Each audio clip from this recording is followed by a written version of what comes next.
नमस्कार, मैं सचिन गुप्ता और आप देख रहे हैं बी फॉर प्रिंट। तो आज मैं पहुंच चुका, हमारी चुनाव यात्रा पहुंच चुकी है हायाघाट विधानसभा। तो हमारे साथ हैं भोला यादव जी, जिनसे हम बात करेंगे और जानेंगे। मैं बता दूं पहले कि भोला जी अभी इस वक्त में सिटिंग एमएलए हैं बहादुरपुर सर, और अभी ये चुनाव यहाँ से लड़ रहे हैं हायाघाट से। चलिए बात करते, जानते सर से कि भोले इस बार इस विधानसभा के लिए क्या क्या तैयारियाँ इनकी है और क्या स्ट्रेटजी है इनकी, सर बताइए। तो बहुत स्वागत है हमारे चैनल में सर, बात करने के लिए बहुत बहुत धन्यवाद। हायाघाट विधानसभा से हमें पार्टी ने अपना उम्मीदवार बनाया है। हायाघाट विधानसभा का जो स्थिति हम देख रहे हैं, चारों तरफ काम ही काम नज़र आ रहा है। सबसे बड़ी बात यहाँ है, जो अशोक पेपर मिल जो यहाँ का लाइफलाइन कहलाता था, उस अशोक पेपर मिल को पूर्ण रूप से बंद कर दिया गया। जब हम लोगों की सरकार थी तो उस समय में अशोक पेपर मिल के मालिक ने जब बंद करने का काम किया, उसके बाद वो लोग जब अपना यहाँ से मशीनरी उठाने का कोशिश किया तो हमारे नेता आदरणीय लालू प्रसाद जी ने उस समय उन लोगों को रोका था। जो आप जब हमारा इतना बड़ा भूभाग लेकर के इंडस्ट्री लगाए तो आप क्यों इंडस्ट्री यहाँ से उठाना चाहते हैं, आप उसको चालू कीजिए। लेकिन उन लोगों की मंशा कुछ दूसरी थी। उस समय तो ये लोग उठा नहीं पाए, लेकिन जब हम लोगों की सरकार चली गई, आदरणीय नीतीश कुमार जी की सरकार आई, उसके बाद ये लोग पूरे मशीनरीज को फोर्स के बल पर उठा करके ले गए। आज स्थिति ये है, जो वहाँ जो काम करने वाले 2000 से अधिक मजदूर थे, वो दाने दाने के मोहताज हो रहे हैं, बेरोजगार। हाँ। तो कुल मिलाकर के उस इंडस्ट्री में जो ज़मीन दिया गया, वो ज़मीन आज भी अरबों रुपए की ज़मीन है। कितना एकड़ में सर? कुछ हमको लगता है 200 एकड़ से अधिक है। बहुत बड़ी प्रॉपर्टी, बहुत बड़ी प्रॉपर्टी है। आज यदि उस पर इंडस्ट्रियल हब खोला जाए तो कई इंडस्ट्री लगेंगे। तो हमारी प्राथमिकता होगी, यदि मुझे मौका मिला, यहाँ के जनता मालिकों ने मुझे यहाँ से विधायक बनने का मौका दिया, तो मेरी प्राथमिकता होगी कि आने वाले कल में अशोक पेपर मिल नहीं चालू हो पाए तो उसकी जगह पर कोई दूसरा पेपर मिल लगे, उस नाम से ही नहीं सही, दूसरे नाम से ही सही। साथ ही साथ उस ज़मीन का, उस भूभाग का इंडस्ट्रियल उपयोग हो और इंडस्ट्रियल हब वहाँ बने, जिससे कि यहाँ हायाघाट के जनता का जो भविष्य है वो समझ सके। इसके साथ ही हमारी प्राथमिकता होगी, जो यहाँ पर डिग्री कॉलेज नहीं है, एक डिग्री कॉलेज का स्थापना हो। हमारी प्राथमिकता होगी यहाँ की सड़कें, यहाँ के विकास का जो किरण जाना चाहिए नीचे स्तर तक, वो नहीं जा पाया है। उन सब चीज़ों पर हमारी निगाहें हैं। हम क्षेत्र का परिभ्रमण किए हैं, कई पुल पुलिया का ज़रूरत है, कई जगह पर हाई स्कूल की ज़रूरत है। उस सब जगहों को मैं चिन्हित कर रहा हूँ। यदि जनता मालिकों ने मुझे मौका दिया तो इन सब चीज़ों पर मैं तरीके से काम करूँगा। और आदरणीय तेजस्वी प्रसाद यादव जी के नेतृत्व में अगला सरकार यदि बना तो निश्चित तौर से हायाघाट का जो अशोक पेपर मिल का जो भूभाग है, उस पर इंडस्ट्रियल हब स्थापित करने का काम करूँगा। सर, सीट को लेकर जिस तरह से पहले बहादुरपुर विधानसभा था और यहाँ इस बार हाईघाट, इसके लिए क्या कहेंगे? इसमें क्या बात थी जो यहाँ से चुनाव आपको लड़ा जा रहा है? हम जितना काम किए थे बहादुरपुर में, हमारी इच्छा थी वहीं से लड़ने का जी, लेकिन पार्टी का जब निर्णय होता है, स्ट्रेटजी थी, जो पार्टी का जो स्ट्रेटजी होता है कास्ट कम्बिनेशन को फिलअप करने के लिए, हाँ, उस हिसाब से हमें हायाघाट का सीट दिया गया और हमने पार्टी के निर्णय को आत्मसात करते हुए हम यहाँ से अपना फाइट कर रहे हैं। और हम समझते हैं बहुत ही अच्छा पोजीशन है हमारा। जिस तरह से जनता का रुझान है, जिस तरह से जनता का लाड़ प्यार मुझे मिल रहा है, तो मुझे ये कहने में ज़रा सा भी गुरेज नहीं है जो मैं भारी मतों से विजयी हूँ। सर, टाइम देख रहे हैं, रात इतनी ज़्यादा हो गई, अभी मैं देख रहा हूँ समर्थकों के साथ आप हैं, इतना महत्व क्या सर? अभी आप किस क्षेत्र से आते हैं? कहाँ? देखिए, हमारे लोग जी, चूँकि दिन इतना छोटा होता है, जो दिन में सब जगह कवर नहीं कर पाते हैं, कई मीटिंग हैं, अभी भी 2-2 मीटिंग हमें करनी है अभी रात में भी जाएंगे? रात में। अभी चंदन पट्टी में हमारा कुछ साथी इंतज़ार कर रहे हैं, वहाँ भी बैठक करना है उन लोगों के साथ। अगला जो ये कल हमारे नेता कल की तैयारी है जी, आदरणीय नेता तेजस्वी प्रसाद यादव जी का प्रोग्राम है, उसकी तैयारी करनी है। कहाँ से किस रूप में लोग किधर किधर से पहुँचेंगे उस सब को देखना है। इन सब सारे चीज़ों पर ध्यान रखते हुए हम लोग रात के 12-1-2 बजे तक प्रतिदिन काम करते हैं। सर सीट के बारे में बताइए सर, जिस तरह से अभी चुनाव तीसरे जगह चुनाव कल है, कल समाप्ति पे है, आपके प्रचार का भी कल समाप्ति है, तो सीट को लेकर चारों तरफ से जो सूचनाएं आ रही है, हमें लगता है जो हमारे नेता आदरणीय तेजस्वी प्रसाद जी यादव जी का जो महागठबंधन है 2/3 बहुमत से स्वीप करेगा, सरकार बन रही है। निश्चित अभी जो 2 फेज का चुनाव हुआ है, दोनों फेज में हम लोग स्वीप कर रहे हैं और अगला फेज उससे भी बेहतर होगा। सर एक सवाल था कि लोग कहते हैं कि लालू जी के हनुमान के बारे में कहा था कि आपका नाम आता है बार-बार, इसके बारे में सर थोड़ा देखिए, थोड़ा प्रकाश डाल जी। कई मीडिया के साथी, कई लोग कई तरह के बातें उठाते हैं। मैं इतना ही समझता हूँ जो मेरे आदरणीय नेता लालू प्रसाद जी कोई नेता नहीं है, वो एक संस्था है। आज उनका एक विचारधारा है।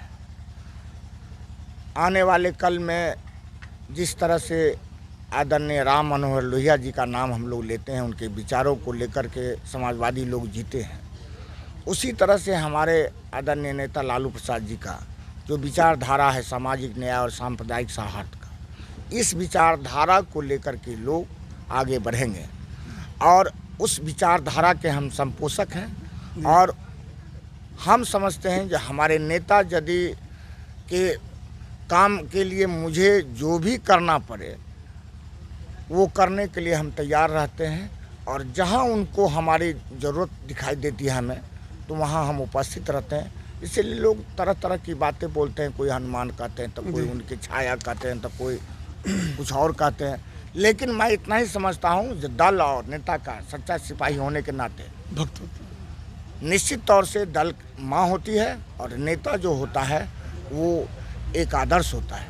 उस दोनों को सामने रख करके हम लोग काम करते हैं, और अभी तक हमने जो कुछ भी पाया है इसी आदर्श के बदौलत पाया है। सर जिस तरह से 15 साल बनाम 15 साल की बात होती है जहाँ पे, और बार बार विपक्ष जो कहता है कि एनडीए सरकार, एनडीए के लोग जो बार बार ये बातें उठाते हैं कि जंगल राज 2 आने वाला है, जो उस तरह से करके बिजनेसमैन पहले जो थे जंगल राज का उन्होंने, तो सर क्या बात है इसमें, आप क्या कहेंगे सर? देखिए 15 साल बनाम 15 साल यदि आप कहते हैं जी, तो वो जो 15 साल था मेरे नेता आदरणीय लालू प्रसाद जी का, वो 15 साल आम आवाम के लिए, आम आवाम शब्द हम इसीलिए उपयोग करते हैं जो उसमें 85% लोग जो सामंती लोगों के दबाव में जीते थे, उस सामंती लोगों से मुक्ति दिलाने सामंती विचारधारा, हाँ विचारधारा जी, विचारधारा जी, सामंती विचारधारा के संपोषक जो लोग थे जी, उनसे मुक्ति दिलाने का काम आदरणीय लालू प्रसाद जी ने किया। और लालू प्रसाद जी का सामाजिक न्याय की जो लड़ाई थी, वही लड़ाई थी जिसका परिणति था वो 15 साल, जिसमें कि जितने भी लोग हैं, वोट, लालू जी कहते थे वोट का राज मतलब छोट का राज। उनका कहने का एक ही उद्देश्य था, जो जब आम आवाम को, जो गरीब गुरबा है, जो बैकबेंचर है, उनको जब वोट देने का मौका मिलेगा तो वही जिन सरकार बनाएगा।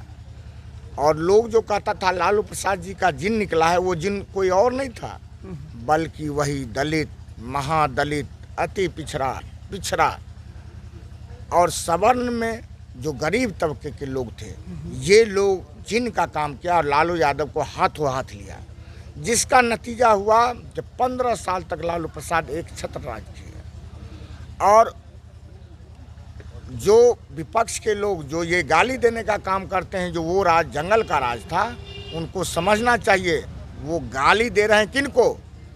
उन लोगों को गाली दे रहे हैं दलित, महादलित, अति पिछड़ा और हमारी जो सवर्ण में गरीब लोग हैं उन लोगों को गाली देने का काम कर रहे हैं। जो गरीबों का राज जो था उसको ये कहते हैं जंगल राज था, मतलब जंगली लोगों का राज था। ये गाली है हमारे समाज के ऊपर में, इसलिए मैं इसका पुरजोर खंडन करता हूँ। जंगल राज नहीं था, बल्कि वो रियल में गरीबों का राज था। सर ये जो जिस तरह से तेजस्वी मंच के माध्यम से जो एक उनका बार बार ये दिखाया जा रहा है, वो क्लिप आ रहा है कि पहले गरीब जो है बाबू साहब के सामने सीना तान के, इस बातों को लेकर विपक्ष की तरफ से बहुत सारी बातें आ रही हैं कि जिस तरह से कहा जा रहा है कि ये बाबू साहब मीन्स एक जाति विशेष के लिए उनका ये संबोधन। नहीं, इसके बारे में सर हम क्या बोले आपको जी, सामंती विचारधारा के जो लोग थे वो किसी को खटिया पर नहीं बैठने देते थे, किसी को चौकी पर नहीं बैठने देते थे, कुर्सी पर नहीं बैठने देते थे, जूता नहीं पहनने देते थे। अपने सामने से यदि गुजरता था तो उसको आदाब सलाम करवा करके ही जाने देते थे। नया कपड़े सुंदर, नए कपड़े, टी शर्ट भी जो होता था, कोई कुछ भी जी। तो ये उनका सोच था जो काम मैं करूं वो ये नहीं करे, ये हमसे नीचे है। उस सिस्टम को लालू प्रसाद ने ध्वस्त किया और लालू प्रसाद ने ये संदेश दिया, जो तुम्हारे रग में खून बह रहा चल रहा है वही उसके भी रग में चल रहा है।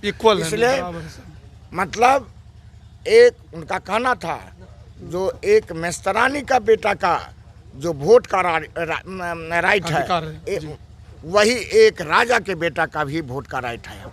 तो कहीं ना कहीं बाबा साहेब भीमराव अंबेडकर ने जो संविधान में बनाया, जो सभी के वोट का वैल्यू एक होगा, वो इन्होंने ज़मीन पर धरातल पर उतार करके लोगों को सिखाया, जो आपका भी वोट का वैल्यू एक ही है और उस बड़े आदमी का भी वोट का वैल्यू एक ही है। इसलिए तुम डरो मत, तुम अपने वोट का यूज करो, वोट का अधिकार का यूज करो और तुम्हारी जो सरकार आएगी वो तुम्हारे बारे में सोचेगी।